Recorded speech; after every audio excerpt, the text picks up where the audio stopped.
khutubobin da suka gabata mu yi magana akan tauhidi da mahimmancin shi a cikin jama'a musulmi da kuma kashe-kashen tauhidi, tauhidin rububiyya da tauhidin uluhiyya da tauhidi na sunaye da siffofin Allah. Yau insha Allah mun ci gaba ne da maganar mu akan kashi na ƙarshe, shine tauhidi na sunayen Allah da siffofin Allah. Mu sani ya ku bayin Allah, shi abinda ake ce ma tauhidi na sunayen Allah da siffofin Allah shine yin imani da dukkan abinda ya zo a cikin alkur'ani mai girma, wanda Allah tabaraka wa ta'ala ya ambaci kanshi da wannan suna, ko ya siffanta kanshi da wata siffa, ko manzon Allah sallallahu ta'ala alaihi wasallam ya ambace shi da wani suna ko ya siffanta shi da wata siffa, to wannan ya zama wajibi ga muminai musulmi su yi imani da wannan suna da wannan siffa kamar yadda ya zo, ba tare da sun kaifiyanta ba su ce kamar kaza, saboda kaifiyar zai ba da siffar na wata halitta, ba tare da shabbahawa ba a kamanta shi da wani halitta irin na wata halitta cikin halittun Allah, ba tare da kuma ta'atili ba, shine bata shi a ce kwata-kwata babu abin Allah, baya da siffa baya da suna, kamar yadda su jahamiya akwai cikin turk, akwai jahamiya wanda suna cikin turku na mu'attala, wanda suna bata duk wani siffa ko suna na Allah, cewa ba haka nan ake nihi ba. Su kuma mu'tazila bangaren suna sun yarda da shi, amma bangaren siffofin Allah suke ta'atilin su. Ga ko mushabbaha su kuma wanda suke kamanta Allah da irin halitta ta wani abin halitta, to su ne mushabbaha mujassama, dukkan su wannan aƙidodi ne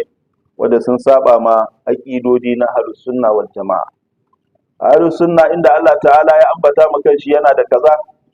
to sun yadda. Misali Allah ce as-sami'u al-basir, Allah mai ji ne, Allah mai gani ne, su yadda da cewa Allah mai ji ne, sabanin wayancan sai ba shi ake nihi ba, sai dai mai kudura, ba shi Allah yana da kenan. To sun yadda Allah mai ji ne, amma shi irin nashi ba ji irin na halitta ba, saboda shi ji irin na kowace irin halitta kasir ne. Ji na dan adam ragagge ne, yana da iyaka, amma jin Allah bai da iyaka. Gani na dan adam yana da iyaka, ganin Allah bai da iyaka. Don haka Allah mai shi ne da ilimi, Allah masani ne, mai ilimi ne da irin ilimi nashi, ba ilimi na dan adam. To duk inda Allah ya ambaci kanshi da wani abu, misali ya ambaci kanshi yana da hannu, ya ce yadullah, Yahudawa suna cewa yadullahi maghlula, Allah ce ghullat aydihim bal yadahu mabsuutatan yunfiqu kayfa yasha. To lalle ya ambaci yana da hannu, amma baka iya siffanta shi da kowane irin hannun wata halitta, kenan yadda ya dace da girman Allah tabaraka wa ta'ala. To su kuma wayancan mu'attila za su ba hannu ake nufi ba,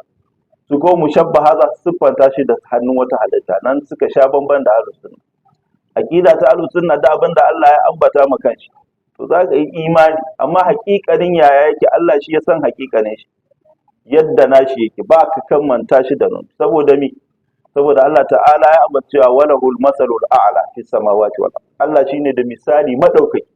Duk yadda zaka kamanta wani abu na Allah, shi da Allah madaukaki ne, yayi karfin wannan,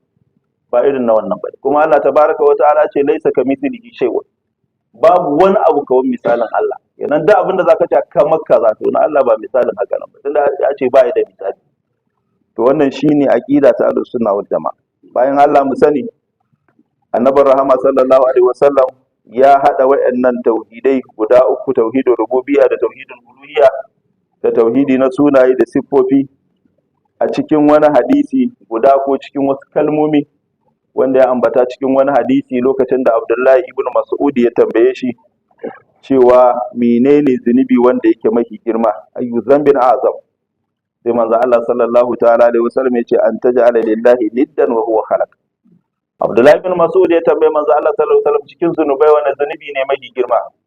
sai manzo Allah ya ce ka sanya ma Allah kishiya alhali shi ya halicce.